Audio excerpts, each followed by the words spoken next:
Eric, the show ends with AJ Lee being revealed. Not a shock, as the fifth member of a team that seems to be captained by Rhea Ripley for War Games next week. And then Becky cut her off as she was charging into the ring after the women heel group attacked Rhea Ripley in the midst of her praising all her partners and talking about the trust they have.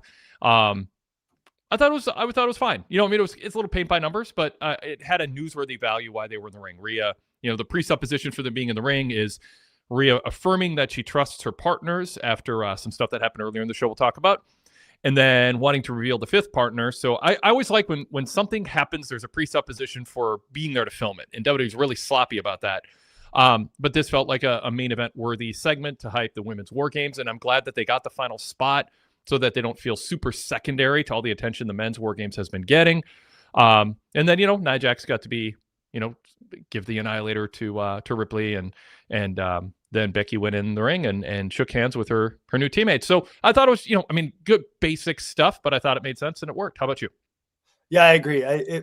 Just because it's basic doesn't mean it was not well done. Yep. So I think most people watching predicted who the fifth members were going to be, and it was just how we were going to get there. It was pretty obvious. So I appreciated that when AJ came out, she truly looked like, wait, what just happened? I was supposed to come out and be the big surprise, and now my teammates are getting attacked. And she thought about it for a second. Then she started to charge to the ring, and you would expect her to get blindsided. She didn't think that was coming. So I thought they really did a good job with it. So Mike Good in the chat says the final segment pre-attack was awful. Was there something technically about it? I mean, maybe we're both typing up a report, but Mike, maybe elaborate. What did they? What did you not like? Did you notice anything that would qualify for that, Eric? The only thing that really grates on me at all is that the friendship between Rhea and Io Sky is a little too huggy. It doesn't really. Yes. I don't know if they're trying to prove a point or if it's just they're trying to set this up so they can inevitably break up again. But yeah, and I think that's what Mike's talking about is it was the sap, maybe I'm getting the sense from a follow-up post. Why do they need to treat Charlotte, Alexa, and Rhea Io like they're couples? Got a little sappy over the top. I guess that's what he meant. Yeah, I didn't mind it so much when it felt like they were almost playfully mocking Charlotte. But now that Charlotte and Ripley are on the same page, it didn't really make as much sense to me anymore. So now it just seemed a little odd. Yeah.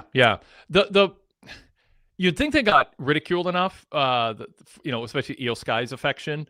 Because I get the Alexa Charlotte stuff doesn't really bother me because that's sort of the whole point of this is like they do treat them like a couple, but it's sort of like that those first months where you can't be around your friend when he's dating somebody or she's dating somebody, and it's just so lovey-dovey, and it's just like, come on. And I've known people like that, and they just deny that stage ever happened later on. It's like, no, it did. Ask anybody who was around you. It was awful. And there's a little bit of that. It doesn't have to be romantic to feel that way. Sometimes you just, meet I'm trying to think of like a movie or a sitcom where somebody made a new friend. I feel like Chandler and Friends had a moment where he probably had a good friend and he just couldn't stop talking about it, and everyone else was just like, I don't know if that happened, but that kind of thing. It does sound like a thing. It sounds, it's not, I can't confirm it happened, but it feels like it should have if it didn't. But maybe someone in the chat wants to give us an example of that, of just a platonic type thing. But I'm fine with it. I mean, Charlotte has been a robotic, selfish, image conscious to a fault, like unlikable, but people cheered her because she was a star, and there's something to be said for coming across like a star. But all along, and then she kind of tested the friendship last week, and they I was fine with it. I know some people didn't like Charlotte, maybe wavering on the new version of her, but it makes sense she'd regress a little. I mean, a lot of people quit smoking cigarettes and then they go have a couple drinks at a campfire and they smoke and they take a couple puffs and like, I shouldn't do that. I know better. And that's kind of what I felt happened with Charlotte there. The addiction to be selfish or paranoid or not trusting of anyone other than Alexa kicked in. So for them to be kind of over the top, can it be too cartoonish and undo the foundation that I'm defending? Sure. But the Rhea Io stuff is kind of like almost like disconcerting. Io has been part of so many over the top skits. And I don't know what that is. Like, to me, it works for Asuka. Like Asuka being like it just like that's sort of her. It's like a dog who's excited, who's about to see someone they haven't seen in a while, a family member, and they're just like jumping all over the place. She's just awesome when she does that. Or a little kid who sees their Santa Claus or something, and just can't control themselves. Like, it is a kid-like exuberance that that she has, but in a villainous way that I just think it's what she is.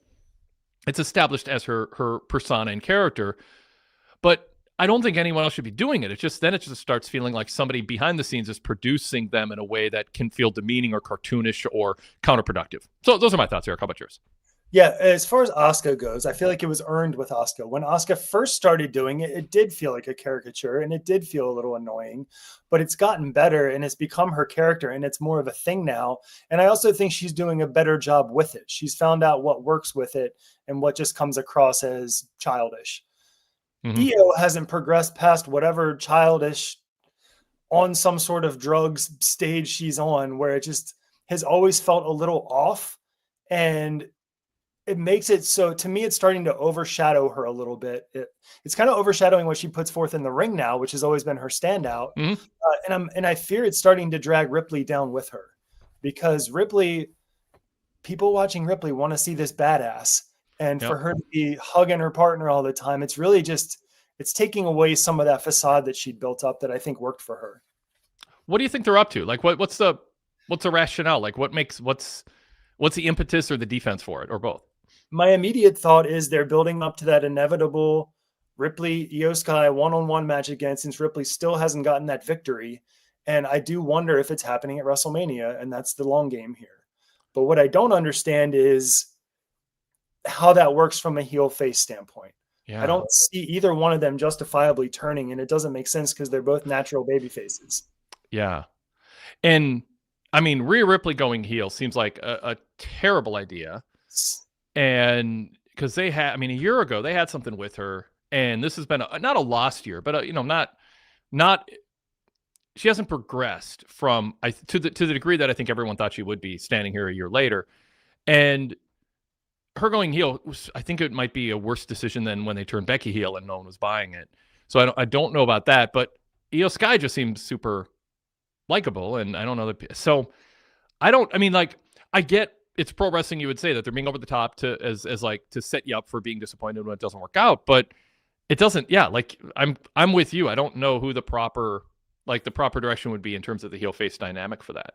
And it's a testament to Ripley that she's still getting the massive ovations that she gets everywhere she goes. Yeah, she really hasn't had a strong year at all, and it's been derailed a couple times by some somewhat minor injuries. But overall, it's been a character assassination in a lot of ways, if you really go back through the whole year. Yeah, I know. I mean, I don't want to relive it. No. Yeah, I mean, it's been malpractice how they've treated her. I'm putting it on in the background as we're talking here, re-queuing it up so I can pull up some specifics that jump out.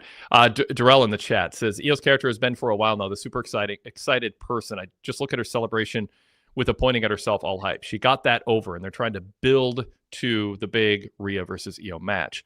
Yes, but is it?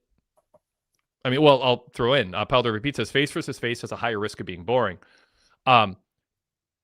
Sure, but do you make a turn that nobody buys, or do you make a turn that's destructive to Rhea Ripley, who arguably could be one of your top 3 stars overall, men, women, an entire company in terms of crowd reactions and what they have with her?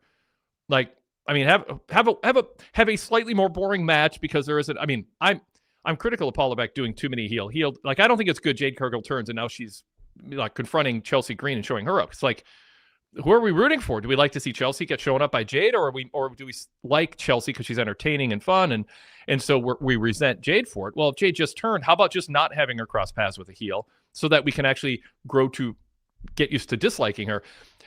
Paula Beck has a fascination with that, or thinks that's the modern style because the face heel dynamic is passe, as if any author would write a book or script a movie and think, yeah, let's not have people who are who you can root for and against, and let's just have a bunch of neutral people. So I get why Pal Driver Pete says that, but it's one match. For one match, I don't think you give up what you've developed with Io Sky and Rhea Ripley and what people believe them to be and who they think they really are, just to avoid a, in theory, slightly more boring match. I don't think there's a ton of.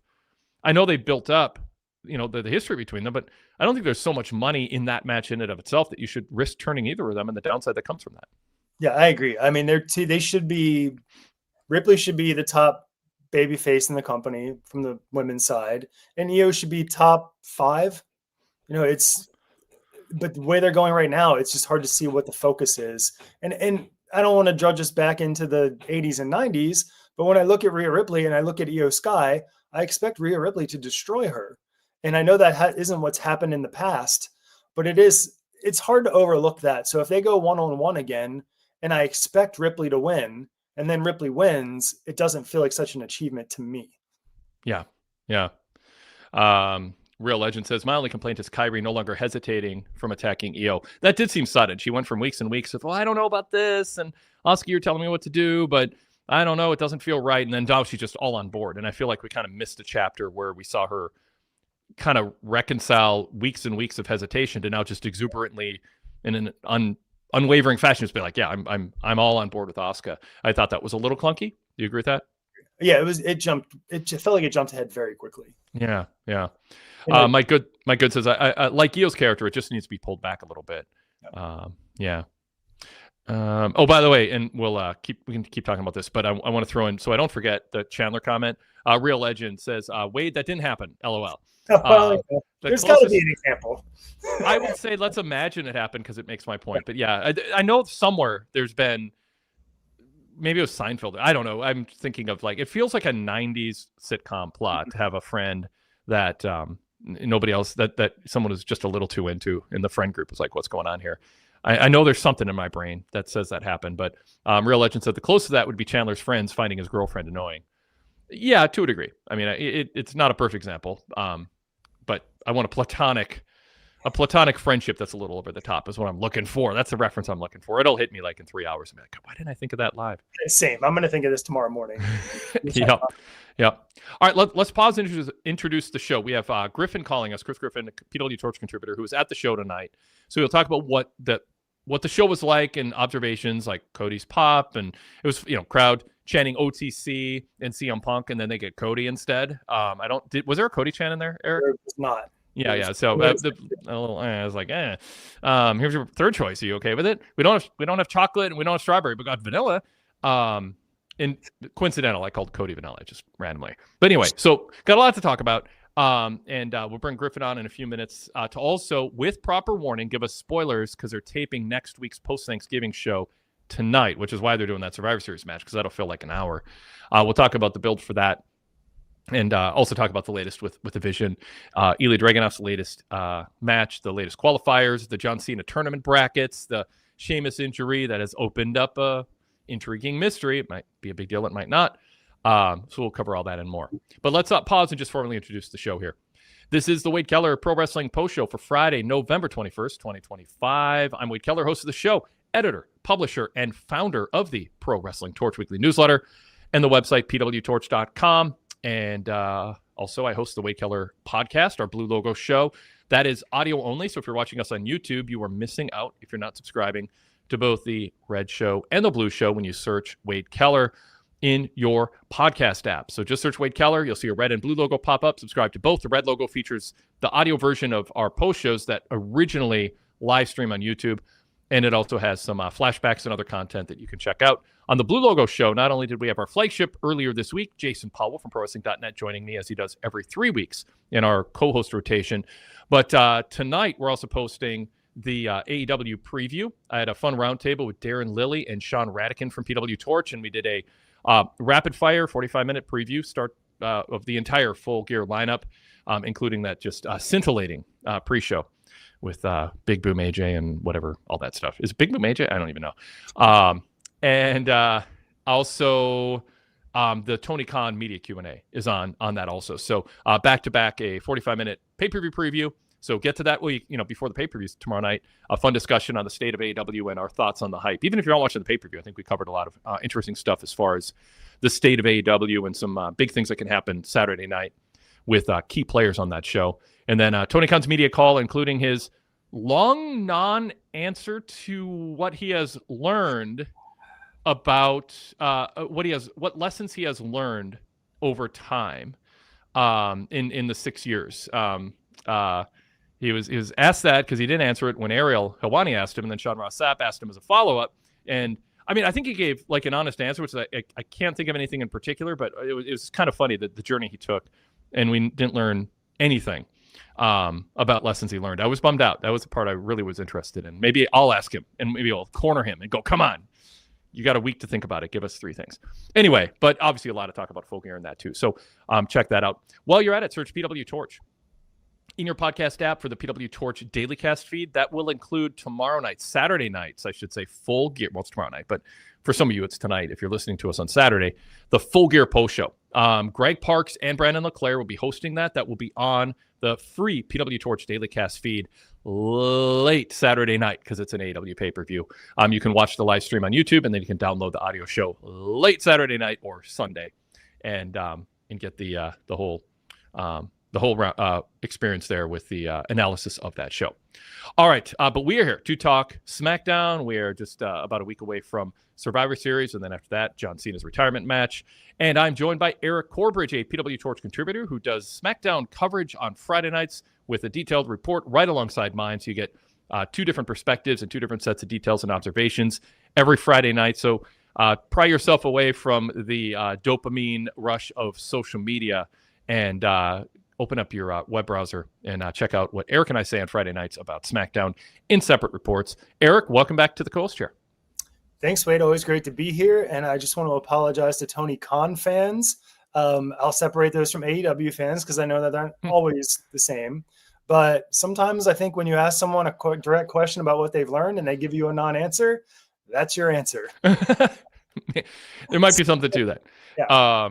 He talked about the wrestling media too. Brought my name up, or actually because it was Brad Zillum asking a question from PWTorch, and he's like talking about legacy media like the Torch, and he's like, hasn't Wade been doing this for like 40 years? And so anyway, there's some media talk too, and him dropping my name in the mix too. So yeah, check it out. I mean, he's a big influential player, and genuinely nice guy. I mean, I guess there's some people who have issues, that's going to be natural in pro wrestling as a promoter, but a nice guy, but sometimes frustrating on Q&As in terms of if he can hone in on an answer that you're looking for. But anyway, good stuff on that. I'm not trying to discourage you. I'm trying to sell you on the notion of it's kind of fun to see him, talk while trying to think of something maybe he learned along the way.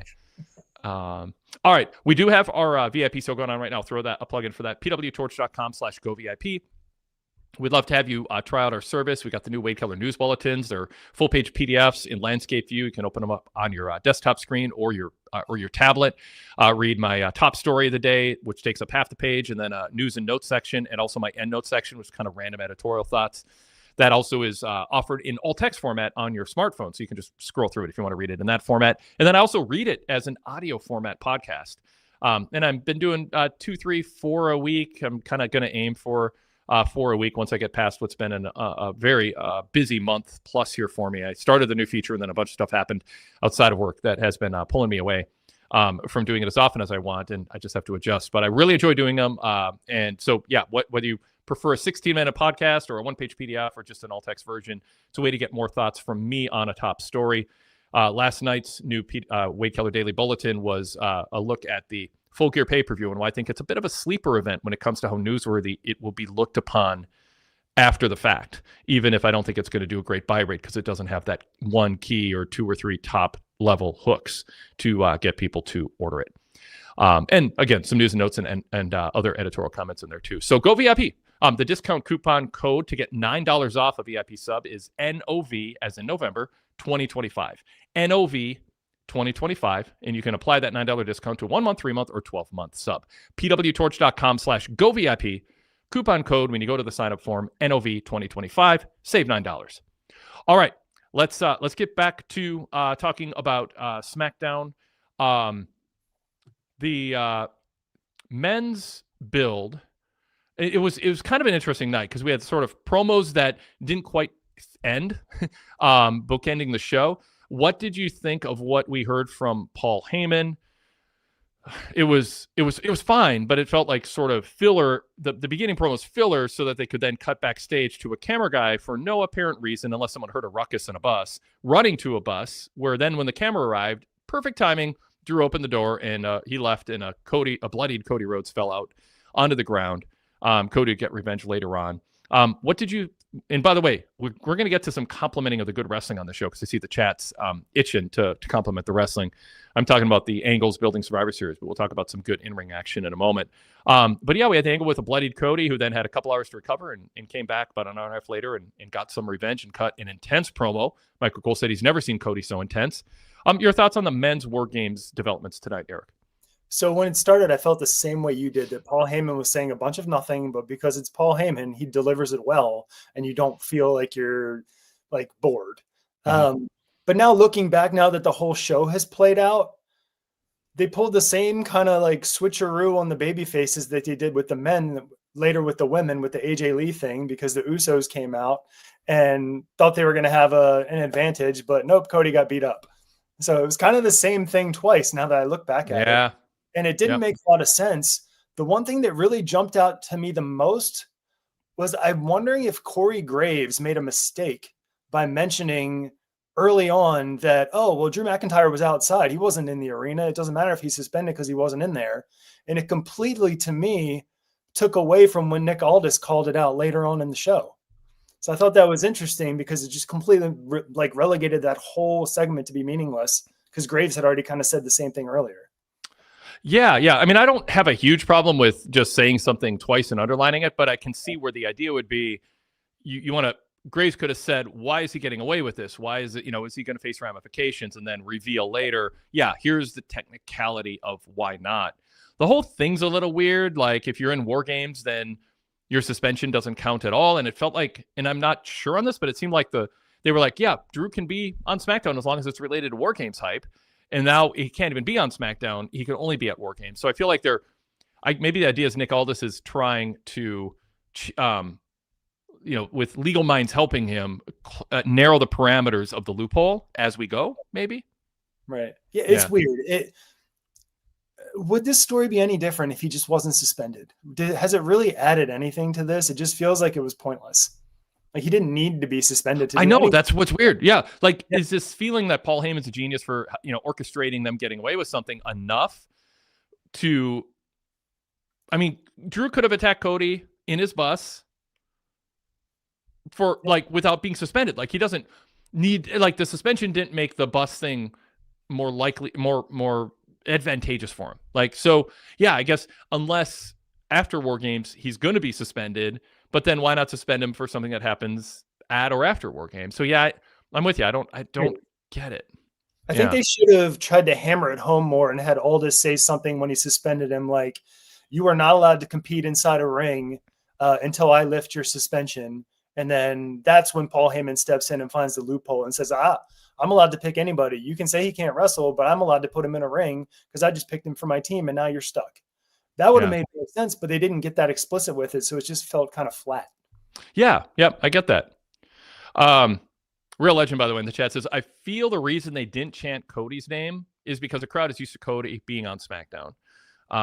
Perhaps, but I don't know. I mean, if the other two baby faces weren't over and weren't seen as a bigger deal that fans wanted to see more, which I think might be the case, then they probably would have chanted Cody's name. I don't think they dislike Cody. I just think, I don't know. I think they just right now would rather see Punk and Reigns because they're, for whatever reason, seem more scarcely available. But maybe I'm wrong. SitY1 says, hope I'm pronouncing how you want me to. Right there. I especially enjoyed them yelling, he's over here to get Cody help when he's hanging out of his giant bus with his giant face on it. Yeah, and the Usos got out there, and I believe one of them, I think it was Jimmy, said, what happened? And didn't you just see it on the screen with the rest of us when it was shown on the big screen and then you ran out there? You saw what happened. Yeah. It didn't make any sense. Yeah, it was a little weird. What do you think of Cody's spirited promo, though? I mean, I agree with Cole. That was a really fired up Cody. Right. I do. I mean, I get a little tired of the things are his birthright, and I get it's the War Games, but that's a very minor gripe, and I thought he did a really good job with his entire promo. Especially a Steiner could never top a Rhodes or whatever he said.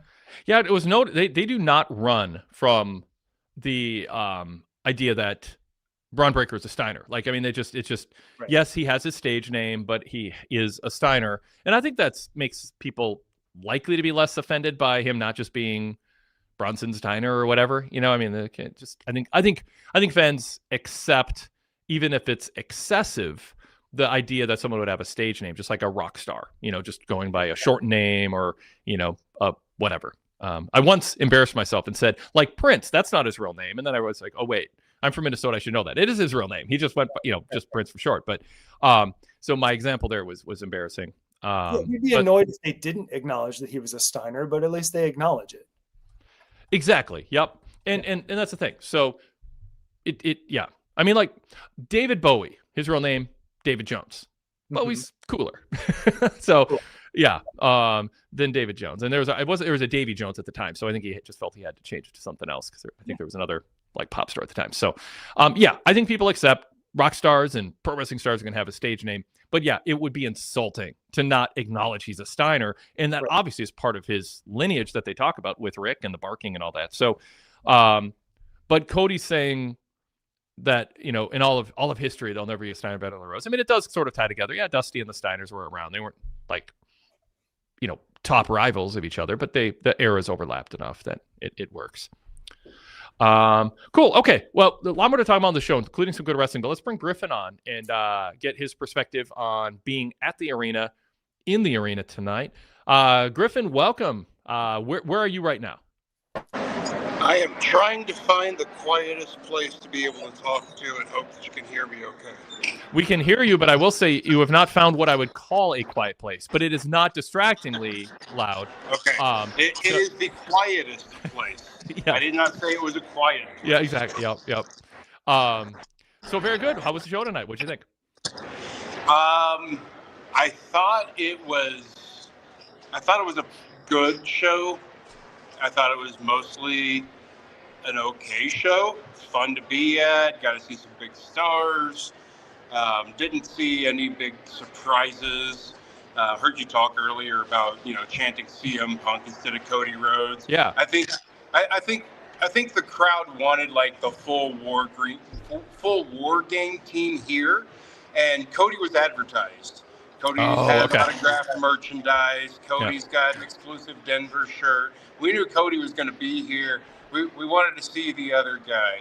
So I think that's kind of what it was we wanted to see the unadvertised guy. I think if Cody had been protected and portrayed as studiously as Roman Reigns and CM Punk have been, I think he might have gotten the chant anyway. I made the case. I think Cody deserved a better year, just like Rhea Ripley did this year. In how he's just kind of been, whatever he's been doing has been derailed, or played secondary to what The Rock wanted, and then what John Cena wanted, and so I think that plays into a little. And also Cody's a champ; he's like the full-time guy, and I think they even perceive, even though Punk's around a lot, is he's more of a special attraction, and Roman. It's like, it's magic. Roman's not built for shows, and if fans chant OTC, he does materialize. He shows up. So maybe they think the chanting will will it to happen. Griffin, tell us some other observations from in the arena tonight. I also really like the Cody promo. I also keep seeing the top of my shirt in the frame. So wait, I have to do this.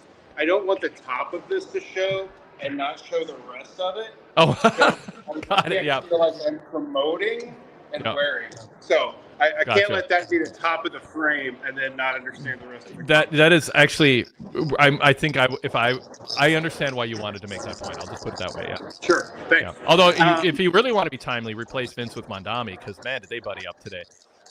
Trump and Mondani, that is like the talk of the nation. Sorry. No.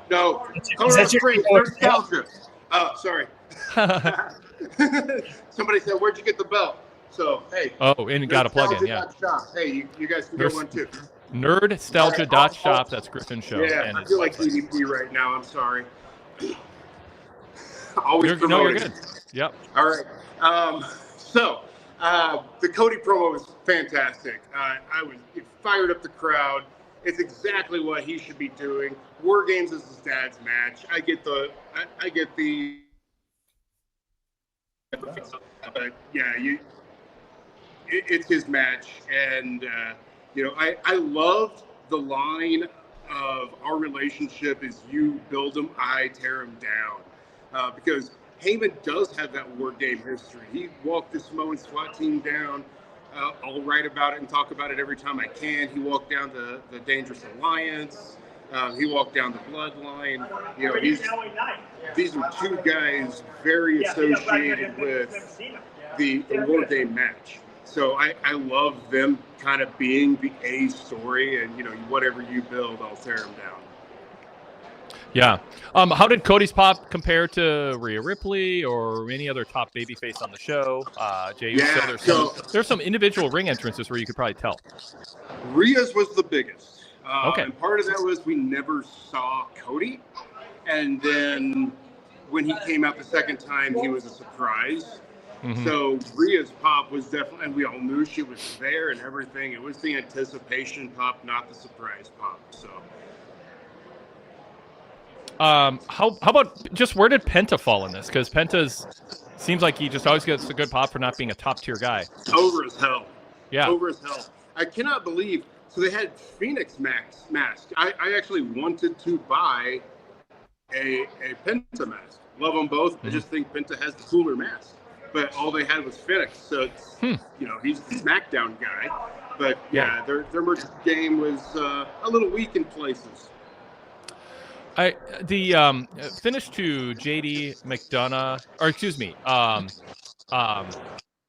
want to get my topics because I got two on my mind. The countout finish, and the announcers were celebrating this like Carmelo Hayes had done this just amazing feat, and he didn't do anything. Like it was outside interference, and the announcers called it one of the biggest wins of Hayes' career, and it's one of the biggest upsets we've seen. I get the crowd being happy that the heels got their comeuppance, and you didn't see that, Griffin, or hear it, I guess I should say, that the announcers are like crediting Hayes with this, and it was like Hayes is just a bystander to it. Cody costing Bronson Reed the match.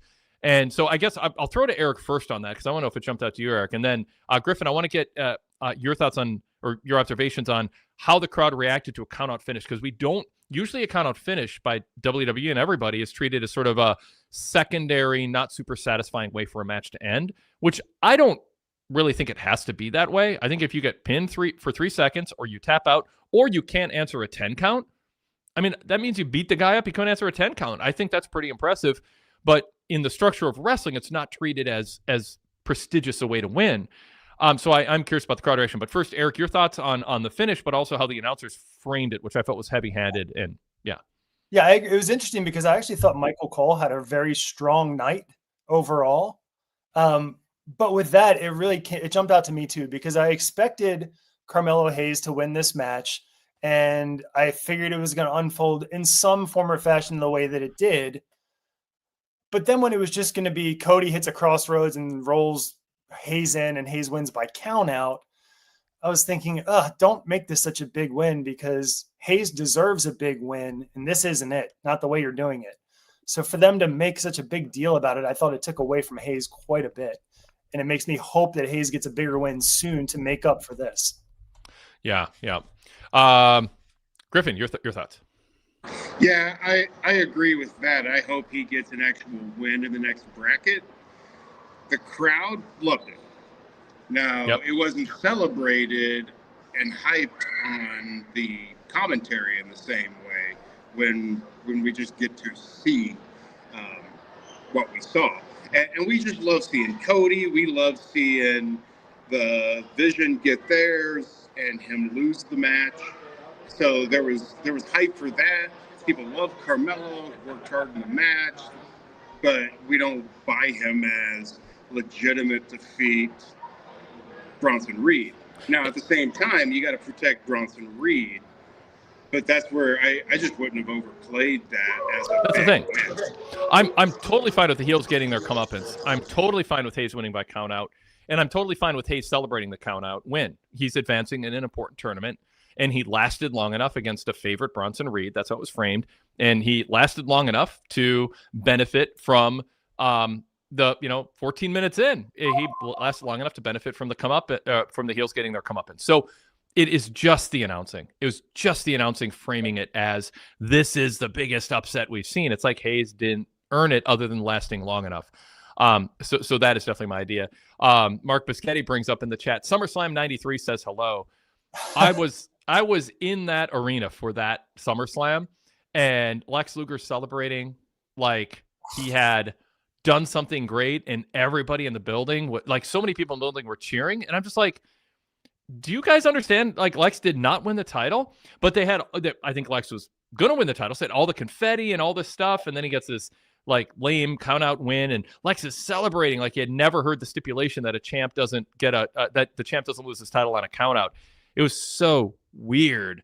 And I was just sitting there looking at the crowd, just cheering. I'm like, wait for it. Winner by count out, but still champion Yokozuna. It's just like, and the crowd's like, what? Oh, shoot. But Luger looked so dopey for celebrating like that. In this case, it didn't matter because Hayes got what he wanted, advancing in the tournament. So he doesn't look bad. It'd be one thing if you win by count out and you don't advance in the tournament, but he did. So he should celebrate. It was just the announcers. But it's interesting the crowd popped for it. But again, it's a crowd popping for the Vision getting their comeuppance and Cody getting revenge. It wasn't cheering Hayes' achievement because Hayes did not achieve anything himself, but he did reap the rewards of the circumstance. So just the detail there. Griffin, tell me about other crowd reactions that surprised you, good or bad. Anything stand out? Yeah, make sure we're gonna take me out here because I got 4% on my phone. So gotcha. Yep. Well, yeah. Hey, you know what? Tell me whatever you want to tell me before your phone runs out. Yeah. No, it was a blast to be at. It was not advertised. None of us knew that it was going to be a double taping. So spoiler alert, people. Got here and. Yeah, I mean, I just saw the two matches for the next bracket of the tournament. Starts out with Jay and Rusev and LA Knight versus The Miz. Those are the first two matches there. So, with a Jade segment in between. So, no spoilers or anything, but just kind of a lineup there. But yeah, it was a blast to be at. I'm going to go see the rest of this double taping. Lots of great families. I wish the prices were lower because they did not fill the place the way they could have, the way they sectioned it off. I know the venue and what they can do. So, man, TKO, you're going to kill the next generation. They drew 11,513 according to WrestleTix. That's how many tickets were distributed. And last time there, they drew 11,396 a year ago in September, apparently. So they did similar. Yeah. That was also, I think there was 2 nights. They did a NXT show and a Monday Night Raw next to each other. So it was 2 shows. So, you're spreading the tickets a little bit too. Yep. Very good. Griffin, if you have a chance to just when your phone recharges, send me the results tonight. I can put with proper spoiler warning results on the website, PWTorch.com. Absolutely. And maybe I'll read them at the end of the show if I get them in time. Cool. Yeah. Thanks for joining us. Go recharge. And somebody go to nerdstalgia.shop, YouTube at Nerdstalgia Shop. Check out the What Are You Nerdy About podcast. And watch for the top 5 article on my impressions of attending the show. PWTorch.com. Check out Griffin's writing. Good stuff. Nerdstalgia.shop. Thanks, Griffin. Thanks, Griffin. All right. Let's see. Adam Kidd says about a topic we were just talking about. He got a count-out win. His prize is losing to Gunther on Monday. By the way, I will, for anyone who said heard spoiler and then they fast-forwarded because they don't want to know who the mystery opponent is, we will respect that and not bring it up.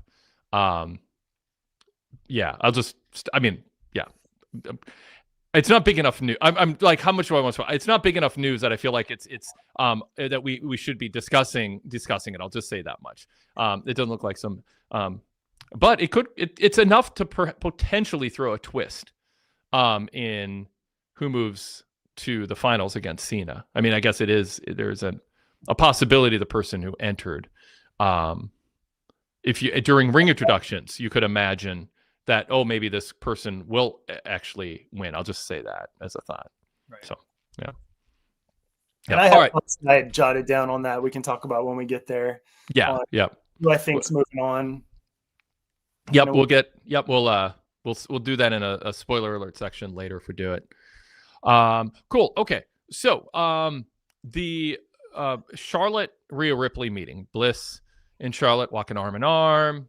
Bliss goes, thank you for coming through. Charlotte said, I did it for you, but I still don't trust the others. And Bliss goes, well, speaking of, and she opens the door, and there's this lounge area, and Rhea and Io Sky are making out on the couch. Oh, wait, they're just hanging out on the couch, very close to each other. And Rhea asks Io to let her be alone with Charlotte, and Io got up and left. And so then they cut away, and I'm like, why would the director cut away? The setup of the show, and I know not everybody in pro wrestling thinks this way, and I think they ought to. More, I think it's because they don't think about it as a thing, rather than they think it's passe or not worth doing or too much trouble. I think some people don't even think it's like valuable to do it, but the director should seem to be on your side. The announcer should seem to be on your side. There's this whole realm of covering what's happening, where their duty should not be to shill and make excuses and ignore things, but serve the viewer. And that includes the director, who's in a truck trying to film all the quote, unscripted, unplanned, unknown chaos of trying to cover the wrestling show with all the unexpected things that happen. So why would the director cut away right as Charlotte and Rhea are about to chat?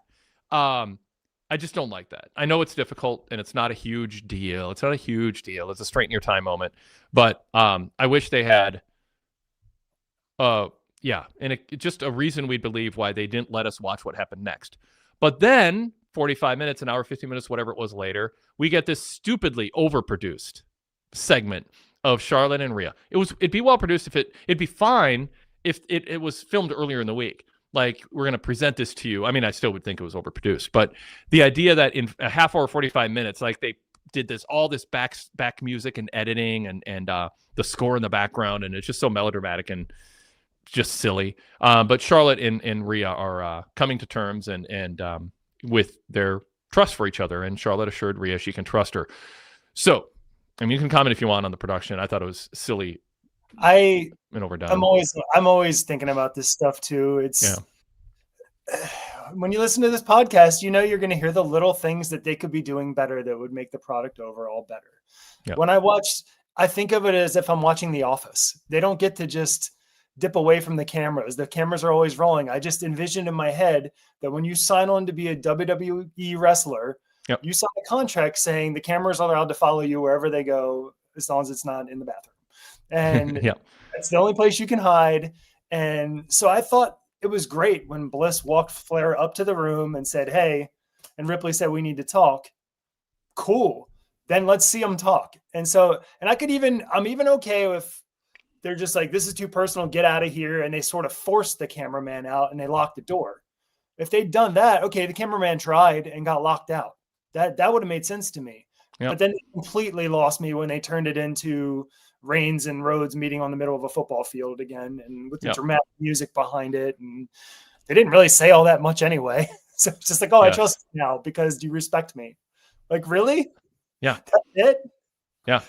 It was a lot that led to not much. Yeah. Charlotte just changed her mind because Rhea said she respects her. Yeah. That didn't make a lot of sense to me. Yeah. I mean, it was just because you can doesn't mean you have to when it comes to all the production techniques. And there are times to do it. I mean, there are things like, I don't mind the Solo Sikoa stuff, by the way. That's, you could argue it's overproduced, but it's pre-taped and it's Solo with his crew, and he's looking, into a camera or at an interview or off camera. And I can imagine they'd post-produce that. It's a sporting event that's trying to be interesting to viewers. The issue is when it's overdone in a way that takes away any feeling of it being organic, when it's an impromptu conversation. Like Solo's doing a prepared speech to promote himself. That's one thing. But when you're eavesdropping on a conversation, it should just feel more organic. And there's things that WWE does I just don't agree with. I thought they tried a little harder this week, and maybe it's just happenstance, but where like Nick Aldis bumping into people felt a little bit more natural, where he went from one conversation to the other. We don't get the stupid thing where they'd film someone on their phone and then for no reason, then something interesting would magically happen every time. I still just can't believe that made air for as many years as it did. In recent months, they've done a lot better job on SmackDown of things make sense. It happens a lot more than it was happening, and they have these moments where it doesn't, but overall it's like tonight was a good show. It was really a good show. Yep. There was nothing that was actively bad. Yep. And including all the wrestling, which I know we were going to talk about anyway, but every match was solid. Yep. Goodfella says Solo is fun. I stand on that. I'm right there. Yep. And so Goodfellas says a couple of lady bosses having a sit down at the table. I didn't hate the visual, and I didn't hate the visual. I just thought it was silly and overproduced in a distracting way that took away from it feeling organic. But I can understand defending it. But the problem is we went from a cameraman following Charlotte into a room unplanned when Alexa opened the door and said, "You two need to talk," to something that felt like it took all afternoon to produce. Like it was like, wait, they just did this now? They added music and it felt like this super rush overproduction when it didn't. And it, yeah. I mean, it's like the Roman Cody Georgia Stadium thing. It's just like sometimes less is more. Save the overproduction stuff for, Aleister Black when he's backstage, and you can, or the Wyatt family, where it's just clearly a vignette that has a vibe they're trying to get. Not a huge deal, but it's symptomatic of I think an approach the WWE takes that leaks authenticity out of the experience of watching it, and I believe authenticity is more important than bells and whistles and dazzling people with special effects and background music. I think when they create these programs, they should pay more attention to what a viewer's instant reaction is going to be. And I know my instant reaction was, wait, how'd they have time to produce this when it just unfolded 5 minutes ago? Yeah, exactly. Yep. And again, not everyone's thinking that, but not everything has to affect like some people. That didn't bother me. Yeah, fair, good to know. And I mean that sincerely. Good to know it. You didn't, but do you think possibly it did affect others, and was it worth it then, even if it didn't affect you? Like, our perspective isn't we need unanimity in effect. We just think, is this wise for it's like some people, I like hardcore bloody wrestling where people are thrown onto glass. Sure, but if you do that so much that you have diminishing returns and nothing to be gained from the last 2/3 of it that's done on a show, the first third would satisfy the people who like that. Don't you think, even though you enjoyed 100% of it, that maybe after the 30% mark, you started turning people away? And that's where we come from. Yeah, and we're wrestling fans. We want to give them the benefit of the doubt. We want to connect the dots for them if we can figure out a way to do it. When I see Solo and his group, to your point earlier, when I see them sitting in a dark room in a pre-tape, I think, oh, well, Solo wants this. He wants to create a sense of unity for his guys, and he wants to create an intimidating look to intimidate his opponents when he's putting this together. So he's asking for this. I'll connect those dots for them because I want to. But when they take me out of it, it's hard for me to get back into it.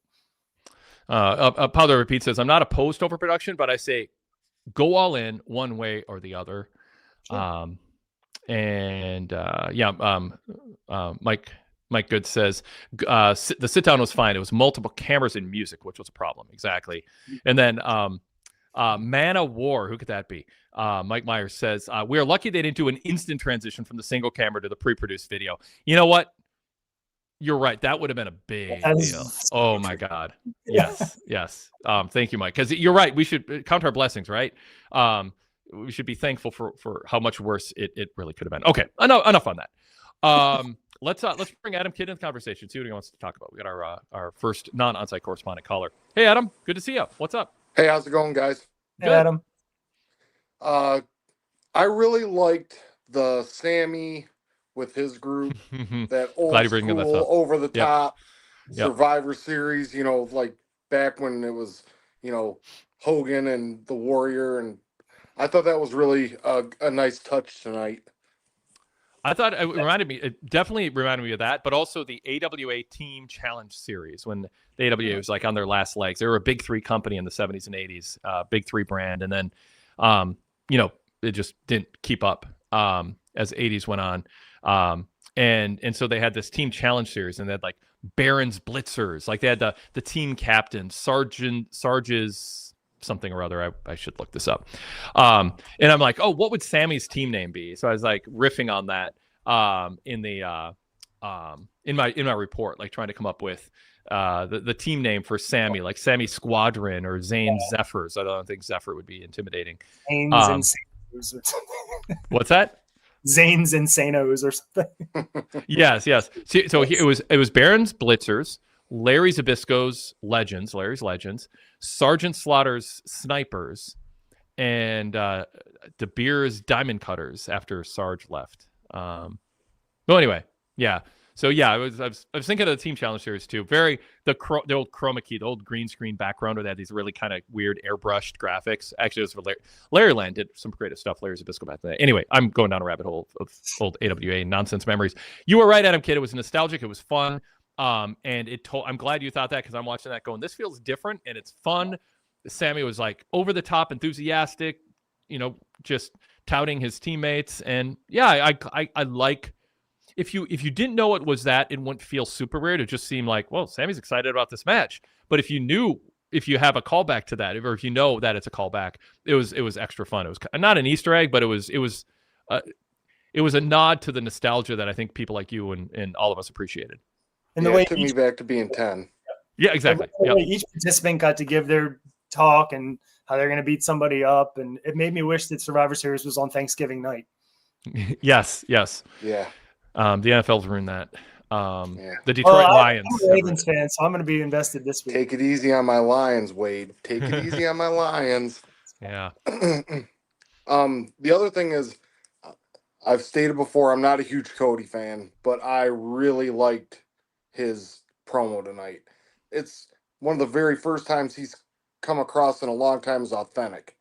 It seemed real. It didn't seem scripted, even though obviously it's scripted, but it just seemed like a guy with real emotion saying what he had on his mind. It didn't seem overly thought out, and I appreciated that. And just the other thing was, I was just really impressed with the level of the in-ring tonight. Not something that you normally get on WWE TV shows. You don't really get it very much on their pay-per-views. They have the ability to do it.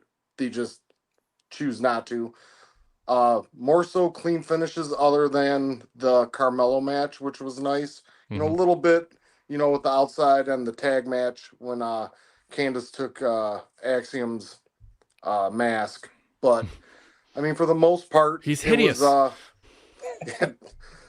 Corey Graves was over the top, but I think it's self-aware. I think it's meant to be like. I think he's actually kind of like playing off of the notion. It's just a cliche thing I'm supposed to say, so I'm saying it. But I'm self-aware that it's just silly. Right. Yeah. Biggest thing is just nobody had mentioned the Sammy backstage promo, and it just tickled me. It tickled me. Like I said, the first Survivor Series I do believe was in 1987. Yep. It was 10. Devised to put Jim Crockett out of business. Yep. I was 10 years old. I still remember, begging my dad to get it on Thanksgiving night, and, all my cousins and aunts and uncles at the house for dinner. And they're all like, I was the only one that was watching it, but, they're like, hey, you watching this wrestling stuff? And, it's just took me back. It was a nice little touch in the feels there. So, yes. But that's all I got. I just wanted to call in real quick. So thank you very much, guys. Have a great night. You guys are doing a great job. Thanks, Adam. Appreciate it. No rule when you're a caller that you have to stay with us for 10, 15 minutes. You can get in and get out, make your point, make sure we cover something you're afraid we won't. So consider yourself invited. We appreciate all the chat comments. You can email us, wadekellerpodcast@gmail.com, wadekellerpostshow@gmail.com. They both work.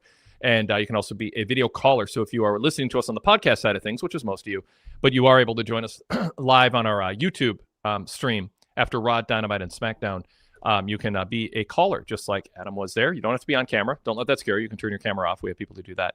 And also, as I said, we'll have our on the YouTube channel, the post Full Gear, our post Full Gear show with Brandon and Greg talking about that event with the live callers also. So we talked about good wrestling on this show, Eric. We've referenced there's good wrestling. Let's talk about it. We'll just go in order.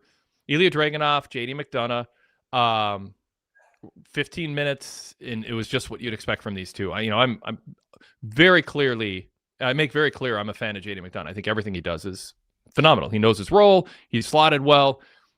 He's got good, subtle, dry comic body language and facial expressions behind the scenes with the Judgment Day. And in the ring, his offense is good. His selling is great. And he and Dragunov have a history. Graves talked about that. And this is the kind of thing I like with the Dragunov US Open Title Challenge Series. It just do it for the sake of doing it. It's someone challenged him. It's 15 minutes of good wrestling. It doesn't have to be an angle. It doesn't have to be just the match itself. Like I made this point a few weeks ago, and now they're doing it, which is sometimes just a good title defense where somebody wins and somebody loses, and it's a really good match is enough. Let it be. It's like, sometimes they pour, like ketchup on a like $100 steak. Like just let the match be the match, and it doesn't have. You don't need anything else. Like don't have an inferiority complex about, well, it's only a U.S. title match with mid-carders. And we need to have some sort of angle so it's worth people's time. Just celebrate the fact that we saw a really nice U.S. title TV, a really good TV title defense. Eric, what'd you think? Yeah, I mentioned earlier that I thought Michael Cole had a very strong night, aside from his one snafu we already talked about. Yeah. When JD McDonough was introduced as the opponent, Michael Cole was notably excited about seeing McDonough wrestle. And I could tell the fans were already excited to see McDonough because he's earned so much respect over the last year or so. Yep. And he's progressed so far from being like the oversized head guy in Judgment Day. Mm-hmm. He's come so far, and that there were a couple big near falls in that match. And by the time he went up for his moonsault, the crowd were on their feet. They thought he might have got it. And there was a noticeable reaction that when the match ended, both Graves and Cole talked about how good McDonough is. And it just shows that it's not like anyone's really given him a chance to do anything other than be good in the ring and be a part of a group. And he stood out. And it was one of my main takeaways from the entire show of how well he's doing. And every time we get a match like this, it builds the credibility of that championship. And so when Dragunov eventually loses it, people will have in the back of their head how many times he defended it in these good matches. And it will just carry over to the next person who wins the championship. And that's the kind of stuff they should do more of. So sorry, go ahead. No, and I mean, today's fans, they're a group of fans who are just going to get behind somebody who just consistently has state-of-the-art for its era matches and has time to do it and does so, as Ilya unabashedly says, he's about people who fight with honor, fight with spirit, but honor. And it's you don't want everybody like that, but you ought to have a few people who are like that. Cody's kind of like that too. He'll fight fire with fire. He'll give you a piece of your own medicine, but his goal is just win with honor. And Ilya expresses it, and it makes, I think it's a good baseline. He has a chance to earn kind of his way through this type of thing into being an actual draw, like a top tier guy, a Daniel Bryan-esque AJ Styles type wrestler of his generation, or even Bret Hart. I mean, I talk about all the time Bret Hart's journey from being a mid-'80s guy with just scruffy hair. I was at all those WWF house shows where he just worked openers, and he was just a colorless guy with scruffy hair and trunks. And then Jim Neidhart and Bret Hart, we need personality in Jim, and they'll play off each other well. And they were like just in one of my favorite tag teams of all time with the dynamic they had in the matches with British Bulldogs, which is all-time classics. And then IC title reign. Oh, look at this. In the era of Hulk Hogan and just wrestlers, it wasn't a state-of-the-art, super athletic era for pro wrestling, and Bret stood out. And then eventually fans wanted him instead of Lex Luger. It's a bad night for Lex Luger here on the post show. Celebrating a count-out win, and now, all the fans choosing Bret over Lex, despite Vince McMahon stubbornly believing Lex was the answer to the post-Hogan era in the WWF. Fans wanted Bret. Jerry Jarrett wanted Bret. I talked to Jerry Jarrett about that all the time. He was in Vince McMahon's ear going, I'm trying to convince him to go with Bret, but, Vince thinks he needs a muscular blonde guy. So Dragunov can have kind of a not an exact journey. You don't have to replicate it exactly, but he can have a journey like that where it just, everyone takes note, even if they're not thinking about it. Eventually you're just I really enjoy this guy's matches. This guy's really fun to watch. There's players in the NBA where you're they're not your favorite team, but when you tune in and you're or they play your team, you're that guy's always fun to watch. You just earn it over time, sort of quietly. That's what Dragunov's doing. He's so good. And another thing he's doing that I think is kind of unique is the way he talks during his matches. He was yelling, "This is fun," as he was super. Yes. And that's great. Other people aren't doing that. It reminded me of how Roman Reigns during the COVID era started talking during his matches and building his stories during the match, since there were no fans making noise. They were encouraging wrestlers to do that, by the way. It was they really said, we need you guys to make more noise during matches. And some really worked, like Roman, you're saying. Yep. And what he's doing, I don't see other people doing what Dragunov is doing right now, and I think it helps him stand out. Yes.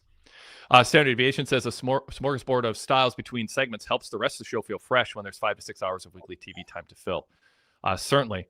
Dragunov versus Gunther, WrestleMania main event one day. That'd be nice. And speaking, I guess this has to do with my NBA note. Real Legend says, oh, wait, nope, I just missed it. Goodfella says, shout out to Wemby, shout out to Steph. So there you go. Just players who are just fun to watch. Anthony Edwards on the Timberwolves.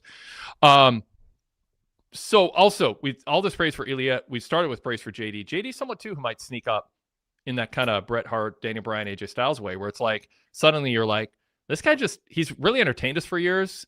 Kind of an Eddie Guerrero-esque heel. Like it just eventually you're just like, I like this guy, and he could probably be an effective, upper mid card baby face who fans like, because he cheats kind of in a way that Eddie does, but you just love the way he does it. I don't know. Maybe, probably 2, 3, 4 years away from that. And I don't want him to turn anytime sooner than that. I like him in his role, but this was a good use of both of those guys. Do we know how old McDonough is? Because he's one. There's been a lot of talk lately about how the main event stars in WWE are, around 40. Most of them. Yeah, he's 35. They're younger, so he's 35. Yeah. So Kevin Owens and AJ arrived in WWE around that time. They've had really full careers, really full WWE careers. So there's plenty of time for him to have how old was Bryan Danielson when he showed up in WWE? I don't know. Yeah, so 35-ish. Yeah, so yeah, there's plenty of opportunity for him to have a full kind of career arc in WWE. Yeah. Okay, so moving on to another match, Carmelo Hayes and Bronson Reed. We already talked about the finish, but they went 14 minutes. What'd you think about this was more of a clash of styles compared to Ilya and JD? Yeah, it always works. Bronson's really good at playing the big man. The things he does look brutal when he lays someone out, when he's throwing clotheslines or whatever he's doing. It looks good. And Melo fought back, and it really felt like it was building to something. And then it had the flat ending. And that was the only thing that kind of was a letdown. Yeah. Where does Reed fall for you in terms of he's like when he first was part of what now is known as a Vision? It was like, okay, is he just going to be the guy who's a designated jobber, and it's pretty clear he's just sort of the heavy and the bodyguard type or whatever? But they've tried to protect him and tried to push him. Where is he right? He has good matches. Obviously, they've been trying to find, because they respect his work so much, they've been trying to find something that would click and he'd find a groove. Has he? What's interesting to me is that there has been times over the last month or so where I've wondered if they're more behind him right now than they are behind Breaker, because they're coming out to Reed's music. Mm-hmm. He's the one who always walks out first. And, not to say that he should be above Breaker in any way, but he's right up there. It's close. It's not like he's 2 notches below Breaker in that group. They're practically even. And I think they should be, because he's earned it. Yep. Real Legend says JD is the next breakout from JD after Dom. Pile Driver Pete says, yeah, McDonough's a bumper. He can make anyone look good, and that is valuable. Very true. Real Legend says, true, but that's what he's only known for. So he'll be the next Dolph Ziggler. Yeah, his moonsault is a thing of beauty. What's that? There's worse things to be than the next Dolph Ziggler. Yeah, no, I know. He never achieved. So I'm not even the biggest Dolph Ziggler fan, to be honest. I always thought there was something missing. I know what you mean. Like Dolph. The reason I when you says worse things, of course there's worse things than being Dolph Ziggler. I won't name names, but we could do an hour on things that are worse than being Dolph Ziggler in the pro wrestling business. But my reason I didn't cling to that, and even though it was brought up in the chat, is I think McDonough is an underdog who, through really good matches, is seen as an overachiever at some point. And Dolph Ziggler, and I've had hung out with Pat Patterson after a WWE show one time and talked for him a couple hours, and he brought up Dolph Ziggler a few times to me as we're hanging out talking about old AWA memories and wrestling history and Vince McMahon's quirks and stuff. He got around to, I keep telling Vince he's got to push this Dolph Ziggler guy. He's like the next Shawn Michaels. Dolph was seen as like the next Shawn Michaels. Like he was being pushed as that. And then he got the concussion, and then they never like forgave him for taking time off from the concussion. I don't know what the story was there, but he ended up feeling like a disappointment as opposed to overachieving, even if they both in-ring wise are great bump takers. And Ziggler as a character was sort of obnoxious, and JD is sort of like lovable. Dolph was a cosplaying main event guy, yelling on the microphone all the time, pretending to be a main event wrestler, and he didn't really have his own personality. And hashtag heel, what did that even mean? Like, it's just, I'm going to be all modern and social media and hashtaggy.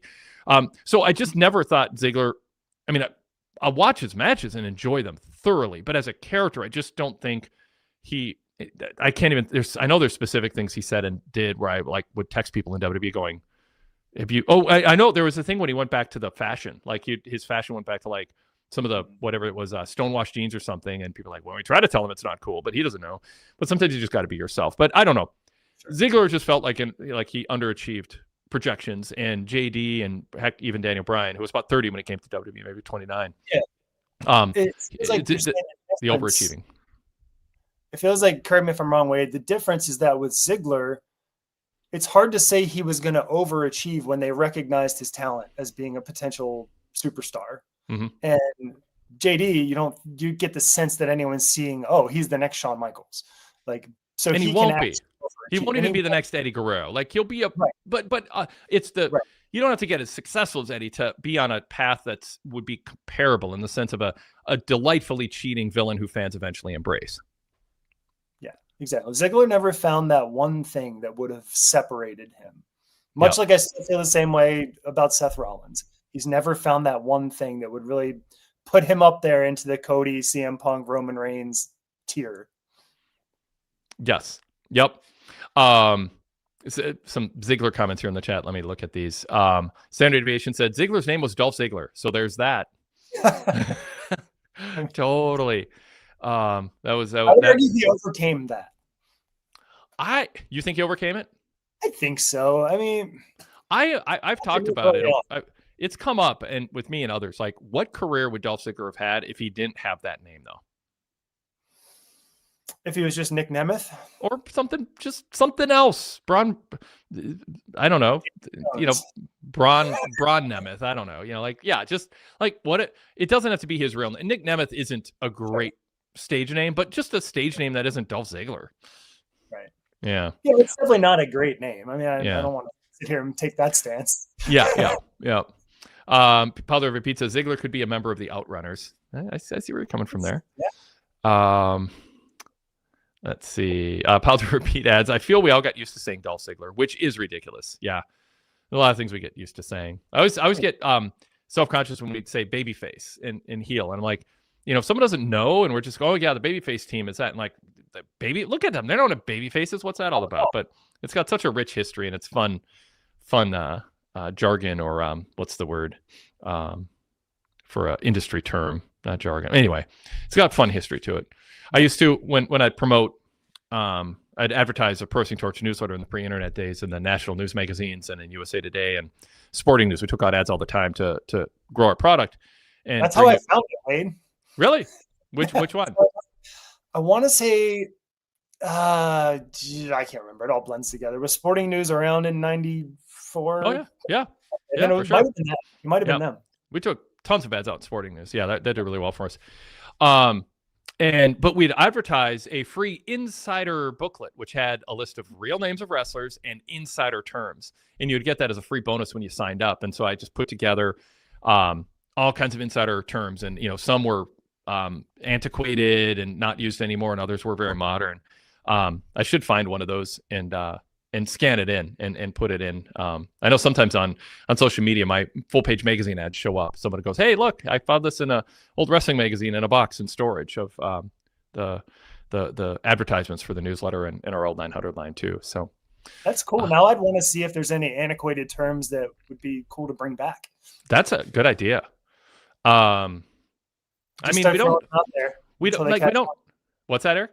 You start throwing them out there every week until they catch on. Yeah, happen. Like the pencil was a term for the booker, because he was a guy backstage who would be jotting down who's wrestling who and underlining who's going to win and what the finish would be and how long the match would go. So he was called the pencil. He was writing out the script, but not the script. You know, the sort of the script. And Bogart. No, Bogart's just a general term. What am I thinking of? Yeah, it'd be fun to pull it out, because there's a lot of, and I would just, I'd like ask a lot of wrestlers and old promoters and stuff. What are some old terms that don't get used anymore? And I just threw together a comprehensive, or I don't know if comprehensive word, but a pretty thorough list of all the jargon from back in the day.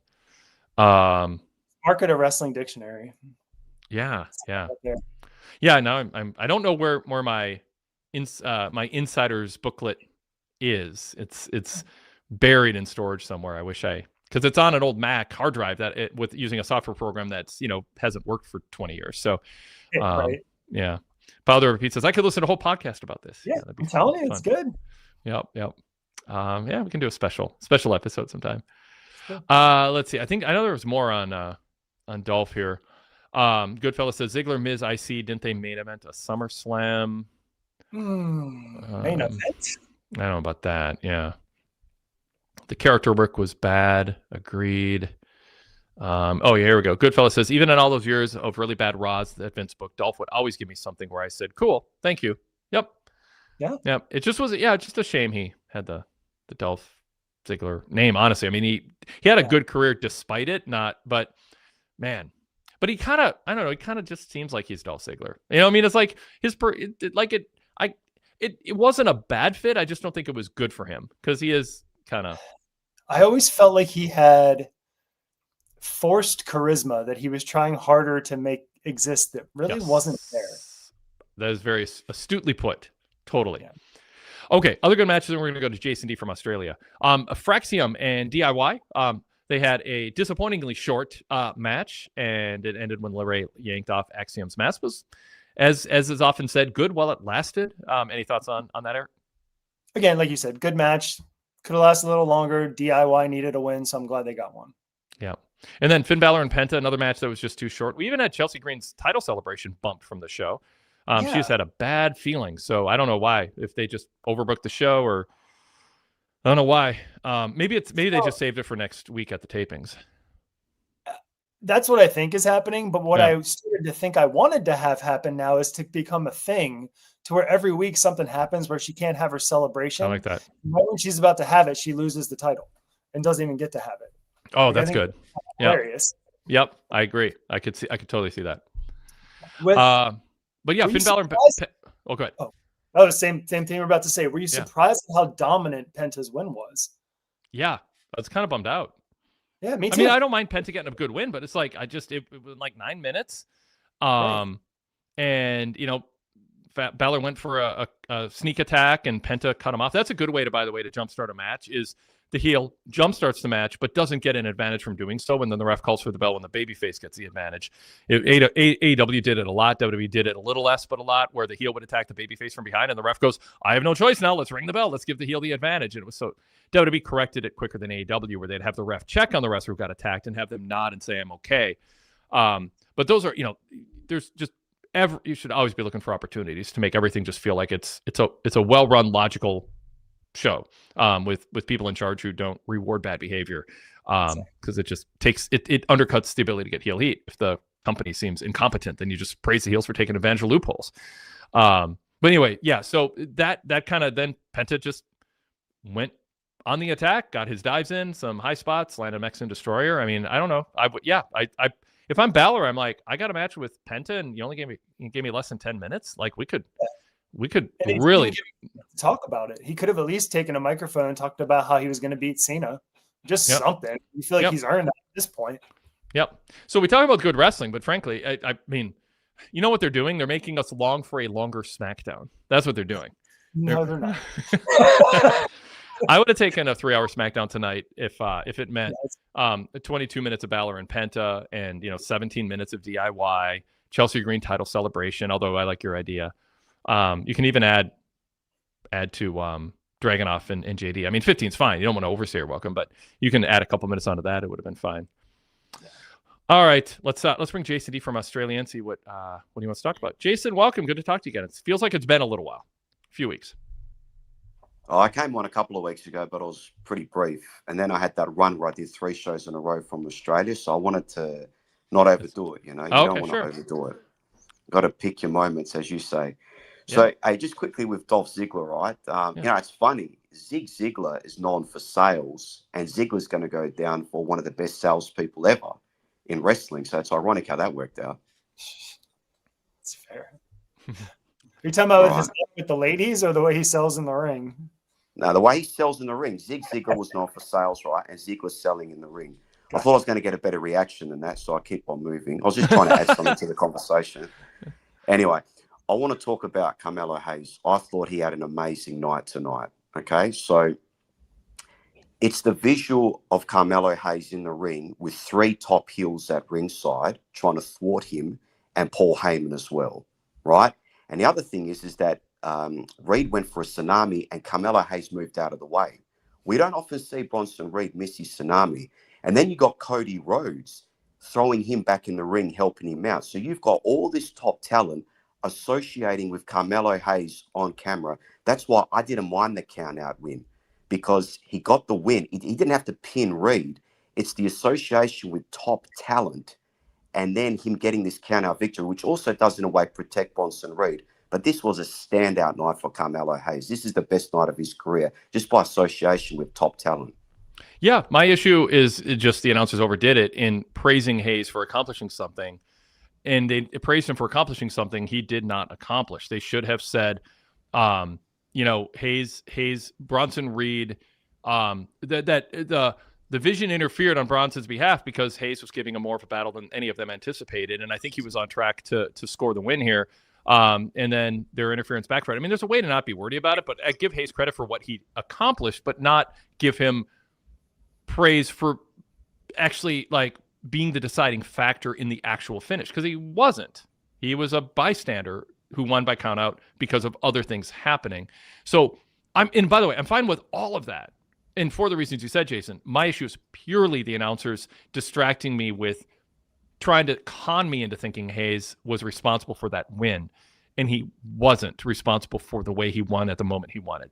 And the announcers were just heavy-handed with it, and it felt like they were trying to sell me a bill of goods. So do you think they should have emphasized more on surviving what he did with the top 3 heels at ringside and Paul Heyman, surviving all of that and surviving Bronson Reed? Because Carmelo Hayes in his position on the card, just him surviving Reed and eking out a victory by any means necessary, that is a great achievement. Even if he didn't do it by himself per se, at least he survived and moved on, because in kayfabe world, everyone would have thought Bronson Reed would have squashed him, but he didn't. When Breakker came out, the announcers could have said, Breakker consents or Heyman consents that Reed was getting more than he expected out of Hayes. And their attempt to interfere backfired because Cody Rhodes made sure they weren't going to cost Hayes the match. And then Cole could go, you know what? I mean, you don't want to bury, you want to get Hayes over and not bury Reed, but you don't want to make it seem like it's inevitable Hayes would have won. But yes, I mean, the short answer to my question is yes, give Hayes credit for what he actually did. And I think that's enough to be worthy of praising him without saying that was one of the biggest wins of Hayes' career, said Cole. And that's one of the biggest upsets we've seen recently, said Graves. Yes, it's an upset, but the guy who won did not hit a move to win. I mean, in my opinion, it would have been better if they could have played out everything the exact same way. But after Rhodes hit the crossroads and Reed was down, Melo gets up himself, doesn't need to be helped up and rolled into the ring, gets in the ring, jumps off and hits maybe a splash onto Reed on the outside, and then gets back in and beats the count. Because I've been locked in on how to frame what they did, but you're right, Eric. They could have just done it differently. Yeah. It's still like, because for people who didn't see the show and they're listening to us, and I think that happens. And by the way, the Wade Keller hotline, I recorded for VIP members after Raw, Dynamite, and SmackDown. If you don't have time to watch these 2 3-hour wrestling shows, but you like our post-show analysis, but you don't know what happened, start with the Wade Keller hotline, and that's VIP exclusive. I just run down the show start to finish in about 15 minutes. And so I know people who do that. They're like, before I listen to the post show, when I don't see the wrestling show, I start with the Wade Keller hotline, chronologically running down the show, so I have a baseline of what happened. And then next I listen to the post show and hear all the analysis of it, because we don't recap the shows here because we assume you've either read our reports online or watched the show or listened to the hotline. All right, so that aside,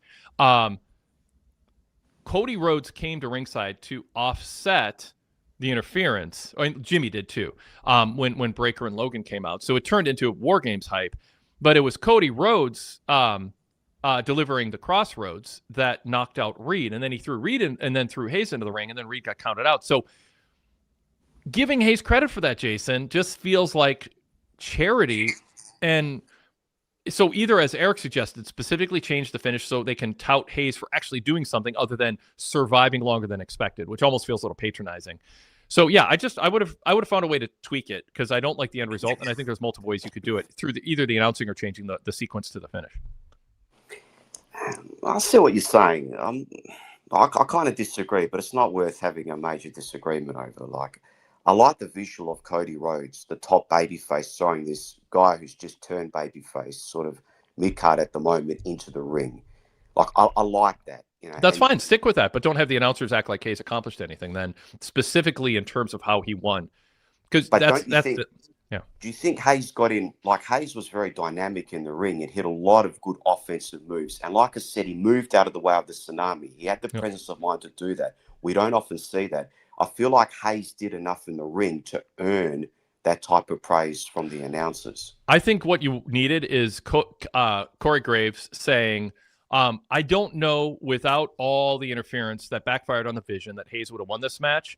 I'm skeptical that he would have, but he put up more of a fight than I expected. And then you have Cole jump in and go, you know what? I think Hayes was on his way to winning. I think this was his night, and he deserves this count-out win. And you know what? The Vision got what they had coming. Cody did the right thing because, you know, like, I think there's a way to have a discussion that feels more organic and honest with the audience instead of conning them with overhype for what Hayes accomplished, when everyone with their very eyes saw Reed got counted out, not because of a Hayes move, but because of Cody throwing him to the ring post and giving him a crossroads at ringside. Don't give Hayes credit for that. That feels like they're conning us. That doesn't feel like the announcers are on our side. It feels like they have an agenda, and it's bullshit. And don't distract us with that. Just like, but I think if you have Graves show skepticism and say what we're thinking watching, which is Hayes didn't really win that. He survived long enough to be a bystander to a technical victory. But then have Cole go, I think Hayes was on his way to winning. And they just have a sort of honest disagreement that feels a little more organic between the two announcers. I would pitch that, Jason. Go ahead, Eric. No, it's funny because, Jason, the way you came on and framed it yourself was better than the way the announcers did it. The way you framed it is how they could have framed it and said, you know, Mello survived all of these big personalities around him fighting each other, and he managed to come out on top in this match in any way that he could, count out, disqualification, whatever way. And then you could have made it sound like it meant more than the way that they framed it. Like, you framed it well. They didn't execute it as well as they could have, in my opinion, because I still believe that Mello needed to hit something to have something in the win. And it's the word upset and biggest win of Hayes' career. To me, I don't want the biggest win of my career to be when I'm standing watching someone else win something for me. Like, I just think Hayes, it doesn't make Hayes look good that the biggest win of his career is when someone else did all the damage and you won by countout, which historically is not framed as a huge achievement in WWE in the way they do things. It's just a fact that that's a more of a technicality than some. So the answer is needlessly heavy-handedly sold a finish that probably should have been tweaked, but as presented, they shouldn't have called it the biggest win of Hayes' career or one of the biggest upsets they've seen recently, without a context to not seem like, they're BSing us. Anyway. It'd be good if they followed up on it with Cody, like a backstage segment next week with Cody, like shaking Carmelo's hand, you know, because you've got to remember he was the top draft pick, wasn't he, on SmackDown, or the second top or something or other? And Carmelo, I think he had a match with Cody, and if Cody was to come up to him next week and say, hey man, you earned that victory, you know, and also, you know, just trying to do the right thing by you, because clearly bad things have been done by you, by the Vision. If they could just, I know where you're coming from, if they could just tie that up, I feel like he did earn that victory. But anyway, regarding the Vision. Well, hey, Jason, just want to throw some chat comments on this topic in so it doesn't get too stale. Goodfellow says, Mello getting up on his own would have added a layer of toughness. That's a tweak. Standard Deviation said, I wish the commentators would react with more disgust at the shenanigans influencing the purity of the outcome. I'm always in favor of that. They think, we're drawing attention to booking shenanigans. And it's like, well, you should. I mean, just own it. The announcers are on the side of the fans, not trying to protect the booker. Powder Repeat said, a win's a win. Totally disagree with that, except on the record book. But in terms of the praise that it deserves, the announcers have to retain their credibility in terms of how they describe that win. Goodfella says, agree, a win is a win, but some are more fun than others. Real Legend says, Mello did hit a DDT from the top rope on Bronson Reed. He did. And Standard says, I disagree with a win's a win. How they react to the win tells us something about their character. Goodfella says, Mello was hitting a lot of cool moves tonight. All right, Jason, go ahead. Move on to the next topic if you want. Yeah, I could keep going, but I'm not going to. So, well, you can add to it if you want, but I can't. Because we'll go down a rabbit hole. All right, so Logan Paul, right? When the Vision was first formed, I remember calling up this show and I said that I thought that he was a candidate to join the Vision. I have to say, it is a lot better with Logan Paul in this group. The heat, there's just something about his presence. He's so dislikable, and as a result, Paul Heyman's more dislikable. Breaker, Reed, he's a heat magnet, and I think he's a perfect fit for them. And just Paul Heyman going out of his way to praise Logan Paul, there is instant heat there with the audience. I think he's just a natural fit. He's working so well with them. Eric, what do you think of Logan fitting into the Vision? It's kind of like when Edge wasn't in Judgment Day, and it kind of took on a different personality, and Judgment Day just felt different. It is the Vision feeling different with Logan instead of Seth? So I haven't allowed myself to believe that it's a permanent spot for him in the Vision, but I feel like if it is and it becomes that, I think we're in like step one of something that could be a really strong group, about 6 months from now. Because Seth didn't fit. They just didn't have the chemistry, or They didn't want to have it, or something. Yeah. But no, I agree with Jason. I think it's a perfect fit. Heyman's description of Logan, Jason, he is an evil, ruthless, he's something so putrid that the devil himself would sell his soul to you. So when you die and go to hell, there is no competition for running the joint. That man is a maverick, Logan Paul. I don't know if I got every word right in that, but pretty close. I mean, I don't know. And Logan's just standing there sort of like, I don't think Logan reacted like, am I that bad? But it would have been kind of funny if Paul's trying to compliment him with all these descriptions of how despicable he is, and Logan is like prideful, and then he gets to like putrid. He's like, huh? And then he's like, yeah, he would, whatever. It would be fun to rewatch it if I don't know if Logan and Heyman were on camera the whole time, but it'd be fun if Logan was like, okay, that's a little far. I'm not that bad. Yeah, and now, sorry, in the chat, Derek Mitchell just said, did anyone notice Logan Paul has something written on his hand? I thought that was brilliant. So I got 5 things, and I've actually written them on my hand. It's such a great heels thing to do. Like, this guy, I know people don't like him for other things off screen and whatever, but he has just his timing and how he comes across, like he knows how to get heat. Like even just looking at his hands, I've got him written down here and I'm going to read them, but then he got cut off. I mean, he's just a natural fit for them. And Heyman there with him, there's just heat all over. So yeah, really happy with that combination. So the other thing I wanted to talk about was the Rhea Ripley Charlotte thing. I thought, it's like this segment is so short. Did they have to put the music behind it and overproduce it? It was a really short segment. It was Rhea just saying, basically, the hostility that we have towards us was about who was the best. And really, that's the comment I made last week in the chat. I don't understand the hostility that Charlotte and Rhea have, besides them fighting over who's the best, which is wrestling, right? Now, I understand Charlotte with Tiffany, there was hostility there. Charlotte with Becky, they've had hostility. I can't think of the hostility that Rhea and Charlotte have had besides wanting to prove who was the best. And they're one apiece at WrestleMania. So for Charlotte to have this issue with Rhea, I thought was overblown. But maybe they needed to create a bit of conflict because we need that in the babyface group. But in any event, I thought that segment was unnecessarily overproduced, and it didn't have to be that. They could have gotten there another way. Good point. Yeah, I agree. Yeah. War Games matches, they want to create tension amongst the teams heading into it. But we talked about the instant reaction you have as a fan. And I know my instant reaction when Charlotte first said no, she didn't want to team with Ripley.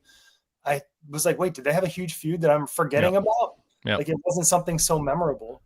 It would have been good to have just more of an explanation that was grounded a little bit more in what, like, you can, it came across like you just said, Eric, that did I forget about something? And that's distracting. And instead, if Charlotte explained, this is why I don't trust Rhea in they don't never say years, but like, just go like in 2023, I should say never, but they don't have enough go in 2023 at this event. We wrestled, this happened, and this irritated me, and like pluck something out of history that where you're reminding the viewers of it, and then people can go, well, you're making too much of that, or you're overreacting to it, or whatever. And Charlotte's a babyface, and you don't want her to go too far, because what this was meant to say, like the story, yes, was the foundation for Charlotte not trusting Rhea did not land as it didn't feel natural. But what I like the idea of the story, which is Charlotte just immediately just going, okay, I'm going to be a good person and trust everybody because Alexa woke this inside of me. It doesn't, like, it feels like you would expect a little regression. It makes it feel more real that she had a moment of doubt. It took a lot of work to trust Alexa, but she's not trusting other people who she's feuded with. I think they could have told the story better, but I don't mind the story they told. It just, I think, could have been better, especially in that initial explanation from Charlotte. It's specific with that, right? If Charlotte wanted to talk about that, the loss that she had to Rhea Ripley at WrestleMania a couple of years ago when they had that amazing match, and that started upon like this mental downfall for her, like losing to Rhea, such a big match, and she lost to Rhea, and she hasn't gotten over it, and it's stung her. And, now things are starting to become a little bit better for her mentally since she's been, with Alexa. But I was in a dark place for a long time following that loss to Rhea. There you go. If she explained that, Yep. and then Alexa could say, okay, you had a big loss, all right, but so be it. It happens. Like try and flush it out that way. I need to know why. So they could have gone down that path, but I need to know why she doesn't trust Rhea. Yep. What is it about Rhea's character? Now, obviously, Rhea's done some terrible things in the Judgment Day, but we're sort of past that now. So the whole trusting thing, I needed that to be fleshed out a bit more. But if they talked about Charlotte going down a bad path, that I would have bought. Yep, I agree. I mean, good suggestions. And just in relation to Rhea, I know you guys were talking about her. I still feel like this whole year it's been a bit of a holding pattern for her, and I'm going to give them an out because I feel like we were going to see a really good feud between Rhea and Bianca Belair, and I think that would have flushed out that whole thing about Rhea sort of unfairly inserting herself into that triple threat match at WrestleMania and Bianca holding a grudge for that. And I think that might have been the beginning of a Bianca heel turn, and then with feuding with Rhea. So I think those two were bound to have a great feud leading to SummerSlam. Obviously, Bianca's had that injury, and now Rhea's just kind of treading water for a bit. Obviously she's got the relationship with Io Sky, which I think they're teasing without actually moving too forward with it. They're sort of more than friends, but it's a bit of a plausible deniability thing they got going on. But in any event, you know what they're trying to say here, right? And there's nothing wrong with that. Good on them. But that's what's happening with Rhea. She's in a bit of a holding pattern until something else comes along. And it's kind of like a lot of wrestlers. Like, you can't have a major focus on you at all time. Sometimes you're in a bit of a holding pattern, but you're still on TV. Other times it's more of a spotlight on you. There's only so much spotlight to go around. Yeah. Yep. I mean, definitely. I like the idea of rotating people in and out. And some people are going to be stars all the time, and others, there's going to be times when they're featured and times when they're not. And that keeps things fresher than the same, people all the time, year round, year after year, getting all the time. All right, I'm out. Good on you, Wade. Nice speaking to you, Eric. Take it easy. Thanks, Jason. Good to hear from you, as always. Eric, anything else you want to bring up from tonight's show? I'm trying to think if there's anything else we left out. The one big thing for me was that we got to finally see the brackets for the tournament. Yep. I thought that was interesting, and I know I had some thoughts from immediately looking and trying to assess what might happen. So let me read them to the listeners, and then you do that. So I'll set the table here. Jey Uso against Rusev, and LA Knight against a mystery opponent in the left bracket. And then the right bracket is Penta versus Solo and Carmelo Hayes against Gunther in the right bracket. So, that sets up a variety of potential finals. Eric, take it away. So I scribbled down some notes when I first saw them. I feel pretty confident that on the right side, we're going to get Gunther versus Penta in the semifinals. Yep. I had assumed that Sami Zayn or someone will cost Solo the match against Penta. Something will happen there. And Hayes, it'll basically be what happened with Javon Evans. Or maybe even Bronson Reed will want revenge or something. I don't know. Gunther's going to win. But then on the left side, to me, it could go either way with Jay versus Rusev for me. But I felt pretty confident that LA Knight was going to the finals no matter what, because now he has to overcome 2 opponents that he didn't know who they were going into it. And I feel like that's the story right there in itself, that he didn't know he was going to face both times. Because last week it was Ryder, and then it'll be whomever next week. I could see Knight getting a big win over Jey Uso because Jay beat him a while back.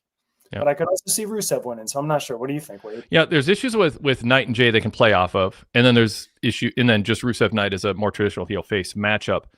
When we look at if Gunther goes to the finals, then LA Knight or Jay make more sense unless they're beginning, and this is possible, they're beginning a short journey to turn Gunther babyface. And if that's the case, then Rusev would be a good opponent because it's a primer for fans to go choose between the two. They can subtly or not so subtly make you choose Gunther over Rusev. And so if Rusev advances, I think it's a hint that that if Gunther wins and faces Cena and Gunther wins, Cena's going to raise his arm and point at this guy and go, this guy is something special. I endorse him. And fans won't be sad Cena lost because Cena will say, I lost to somebody who's in his, whatever. So I have no inside information that's going to happen at all. I'm not even necessarily endorsing it. I'm just putting it out there as a possibility that would explain why they've been kind of committed. If this match happens, then the early reporting on it is right. And there's too many instances where early reporting is wrong. Right. Someone draws conclusions and hope they're right. A plan has changed and word doesn't get out. So spoilers don't mean a lot to me when it's long-term like that. Sometimes it's just show off reporting or clickbait. So I'll talk about it. I'll acknowledge it, but history shows it's not certitude when there's something like that. But if it does happen, they had a plan. And what's that plan? Have fans go home sad that they saw Cena's last match and he lost and Gunther's gloating? That's not a feel-good finish. But Cena saying this guy is the real deal and Gunther going, I respect you, John Cena. That's a way to pass along at the very end what I've been calling for Cena to do, which is help make somebody. So, yeah. I kind of want to take it a step further because I was thinking about this because one thing has been unsettling to me for a couple months now. And I'll get there in a second, but I do think Gunther's winning this tournament. I think Gunther is going to beat Cena. And I think Cena and Gunther are going to have a moment where he's about to do exactly what you said. And Brock Lesnar is going to attack Cena from behind. And he's going to start beating him down. And Gunther is going to make the save. And Gunther is going to be the one that makes the save against Cena, setting up a Gunther versus Brock Lesnar match at WrestleMania. And Gunther's going to beat Lesnar. Because otherwise, to me, the Gunther win over Cena doesn't mean as much because Lesnar just destroyed him 2 months ago. And I haven't been able to get that out of my head of how damaging that was. Because if they were going to have someone beat Cena in his last match, if Lesnar just did it 2 months ago, what's the point? The point would be the law of transference, right, which is if Lesnar destroys Cena and Braun Breaker beats Lesnar, then Braun Breaker beats somebody who destroyed Cena. It's a way to give. That's the only justification for it. And it didn't affect, the other thing is it doesn't affect Cena. People still cheer him and love him, and he's old. He's in retirement. Lesnar's a beast, whatever. It could have just been generically a way to boost Lesnar and a callback to a prior beating. But no, I mean, it would be nice, Eric, if we'll look back and go, that's why that happened. And it could manifest in the way that you said too. Goodfellas says, like you said, there's ways to have Gunther defeat Cena and Cena still have his moment after that. Yeah, totally. No matter how it happens. Yep. And I think Cena would be the type, is critical as I am of him, because I think there's this whole authenticity tour. It's like, come on. Yeah. There's nothing about you. I shouldn't say nothing. There's nothing about the John Cena character that's authentic except through happenstance and coincidence. He is a calculated marketing. He is a character who has been marketed in a calculated way. I had to get those words in order. Every step of the way, to sell merchandise, to draw crowds, to project an image. And like this, so this whole thing of, I was authentic and it was on the bus. And then I realized I'm not gonna let people tell me who to be. And it's like, it's a cool story and there's a lot of truth in it, but his whole delivery, it is a performative impersonation of an authentic person. And it doesn't, but he says it like with such like self-confidence that he is dazzling us with an honest moment here. And it's like but it never feels authentic to me. It works. It doesn't make it us and how he rapped and Stephanie picked up on it. And, I've heard that story before, but everything Cena says, I feel like he was created in a lab. He's not real. He's an android. Some would say exactly.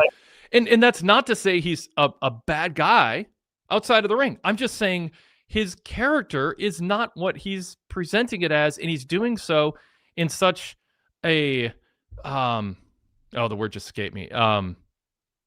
He's so heavy-handed in saying how authentic he is that it just makes it harder to not point out he's not. It's just be okay being a character and stop trying to convince us it wasn't. It's like it's on insincere. Yeah. He's selling us on something being so sincere, and it's not. But again, I want to underline: doesn't mean he's not a bad guy. It doesn't mean he's not really good as an actor. It doesn't mean he wasn't super helpful in certain key ways for WWE. Even if people argue, I think with credibility that had they gone with somebody else, maybe they wouldn't have turned off a whole generation of male fans for so long. Fair enough. I mean that all could be had, but it's not like I think John Cena's a bad dude. It's just he is a manufactured, marketed character, and he's telling us earnestly but disingenuously over and over again that wasn't the case, and it's irritating. Plus I'm irritated with him like passive aggressively burying Cody this whole year. I just don't like it. Mike Myers is jumping in, disingenuous. Jason D says Cena was authentic in his heel promos against Cody, and that's it. I mean, this is all rerun stuff, but Cena loves when he's challenged against somebody who's supposedly really, really good on the mic, and he loves, just showing if I want to, I can. If I want to beat someone on the mic, I can. He gets motivated. Punk especially in Rock back in the day. I'm starting to see the parallels. We were just talking about Ziggler not having that innate charisma that he needed. And it's interesting because you compare Cena to Cody. There's a lot of parallels between the two of them too, but Cody has that sincerity behind him that's believable that Cena's missing. Yes. I mean, so Cody is the genuine article, even if it can be a little much sometimes. There's a little, the fastidious. He's so fastidious and proper and whatever. I mean, but it is who. I mean, it is who he is. He does feel more authentic, and you do wonder if that irritates Cena in some subconscious way, that leads to him overcompensating with this. I'm not bearing Cena. I'm just trying to make a point. What he's saying is he's trying to sell us something as if it's more real than anything else he's ever done. It's like, why are you hitting this so hard? Just let us enjoy your retirement tour of the John Cena character. Stop trying to convince us how authentic this meticulously calculated marketing on-air WWE cartoon character was. Stop trying at the very end to tell us that it wasn't that. Because it was, and we don't mind it. We don't resent it. We resent you trying to tell us it was something different. We don't resent what it actually was. Let us have that. If we were in his shoes, we would do the same thing. But I'd happily take a different shirt for every city I'm in to be representative of some sports team there. Yeah. Sure, I'll make all that money, but don't try to tell us you're something you're not. Exactly. Yeah. I mean, that's the thing. We don't resent it. I don't resent him sitting backstage going, what t-shirt's going to sell? What color will sell? What can I put on it? When do I need to refresh my merch to make more money? That's fine. He keeps score that way, and he made a lot of money, and the fans willingly bought it, and it was a good quality t-shirt, and they wore it proudly. There's nothing to be ashamed of, but don't pretend it's not a cash grab. I mean, and do you think at some point though, 5 years from now, when we look back on his last run, are we going to feel bad for him to how the heel turn worked out and not necessarily blame him for a lot of that anyway? So he's going to reap some of that because it wasn't. Yeah, although he could have just been better at being a heel. True. Than he was. So I just I don't resent, but I mean, it was what it was. It was. I mean, I defended it to a degree. There are people who disliked it a lot more than I did, and I thought it had some decent moments, but it wasn't what we all hoped. Right. What we all hoped is the John Cena heel character was going to be the guy who showed up to talk about CM Punk in the lead up to their match, but do it in a way that felt nasty and heavy-handed, and just why did you have to go there? And he had it in him, and he never wanted to be a convincing heel. He wanted to be a grimacing, cartoonish guy because his heart wasn't in it. It was inaudible. He, was kind of nudged into it, to put it mildly, by The Rock. Cena wanted to be a team player. He kind of said, okay, maybe I can make this work. It might be fun, but his heart wasn't in it. Standard Deviation notes in the chat, his heel character recently told us he's been conducting weekly social experiments on us and that we're lab rats. It's funny how he's nobody holds us. No, but nobody, they just wiped all that from the record. It's like, well, that couldn't be true. And that, as Standard Deviation said, he was more authentic when he was saying that, LOL. Yeah, I wonder how that one kid feels, and where was it, like Belgium or whatever it was? Yes. He got that fan back. Yep. Cool. Okay, so is there anything else, Eric, you plan to bring up? No, that's all I had. Okay, so let's just spoil. So people can tune out now if you don't want to know who the surprise opponent is, but we're going to talk about it briefly to close the show. So hit stop, turn down the volume, plug your ears, and make a lot of noises. Whatever you got to do. If it's not that big of a deal, but I want to honor that. All right, so we have done that. 3, 2, 1. The Miz is in this tournament as the replacement for Sheamus. Is there a chance this has been planned all along, and the Miz is actually going to be John Cena's opponent? And Gunther was a false flag, a red herring, whatever you want to call it. And it was a rumor started deliberately because they're just going to give Cena that feel-good win against the obnoxious guy who can't stop talking about headlining WrestleMania against him. He is a legacy guy. He has been pouting about not having that being Cena's final opponent. He said, I shouldn't even have to enter a tournament. Now he is a replacement because storyline wise, Pierce and Aldis are, put their heads together and maybe they think Miz made a point. Could Miz beat LA Knight and then beat Jey Uso, and then Penta instead of Gunther goes to the semifinals, and Miz beats Penta through shenanigans or whatever? I'm just freestyling, spitballing, whatever, a scenario here. Is that even on the table at all, or do you think no, that's silly? Sheamus is injured, it's legit, and he's just a fill-in to lose. Well, I would normally say never, but not a chance. I don't think there's any chance Miz is in the finals. I don't think Miz is winning against LA Knight. I mean, I predicted LA Knight was making it to the finals, and I don't think that's changed for me. Yep. Because the main reason being that I don't think they think anyone would be excited about that. Because then you would have to see 3 more matches with Miz in them. And I just don't think that it's enough for something that's supposed to be of this magnitude. Yeah, fair enough. Standard Deviation goes, ooh, I like that. Jason D in Australia goes, Cena needs to get that win back against Miz like Hogan got against Warrior. I mean, I argued that Dom should be Cena's last opponent because I thought Cena should have a feel-good win in front of his fans for his last show. I think there's a way to make Gunther work. I'm curious if they pull it off, if that's the goal. But certainly Miz fits the Dom thing because they're getting Dom in other circumstances that works for me. I have no issue with the way they're doing that. But the argument I made in an early Wade Keller news bulletin a couple weeks back is Dom makes the most sense because he can be that feel-good opponent. It's something that'll make him more famous. It's a great spot. So wait, now I'm worried. Now I'm so worried. And I'm not even worried about that now. Now I'm worried that Gunther's going to beat Cena. And after it's done, Miz is going to run out and try to have his real last match with him. And Cena's going to beat him in 30 seconds. I would not rule that out. You might have just called it. We get 2 for 1. Yep, we get 2 for 1. Miz comes out ranting and raving, going, that should have been me. That should have been me. I should be the guy celebrating instead of Gunther. That's a way to turn Gunther babyface if you want to. Have Gunther shut up, Miz. You're obnoxious. And then the ref says, ring the bell. Cena's like, bring it on, and F you. And he gets seriously, you might have just called it. I don't know if I'm proud of that if it happens, to be honest with you, but we'll see. Or maybe we'll find out in a book someday or a podcast. Wasn't until the Wade Keller Pro Wrestling Post show that Eric Corbridge guy gave us a great idea. We weren't sure how to make this work, and he gave us this, and they'll name you and give you credit. And then I'll have to hire security for my house. Yes. All right, cool. Thanks, Eric. Always a blast. Yeah, thanks. That was great. Absolutely. VIP sale, just another plug here. PWTorch.com/GoVIP. NOV 2025 is how you become a VIP member for just $3.99. It brings the $12.99 price for a month down to $3.99. And that is almost 40 years of content unlocked instantly for $3.99. You can find out what the fuss is about. Whenever I do these plugs, people in the chat go, it's worth it. It's worth it. If you stayed with us this long to the very end, treat yourself to it. Dive in. It's super easy to subscribe through Apple Podcasts. If you have an iPhone, you can subscribe through other podcast app. You get a password assigned to you, a unique password that makes it super easy to log in and get our podcast feed. You can customize it by show and by theme. We have an ad-free website. You get the new Wade Keller news bulletins that we've been getting a lot of praise for. On and on. The VIP after shows, after pay-per-views, an ad-free experience on our website. These free shows have the commercial break skipped over, which is, obviously a nice perk. So, and then just support us if you like our brand.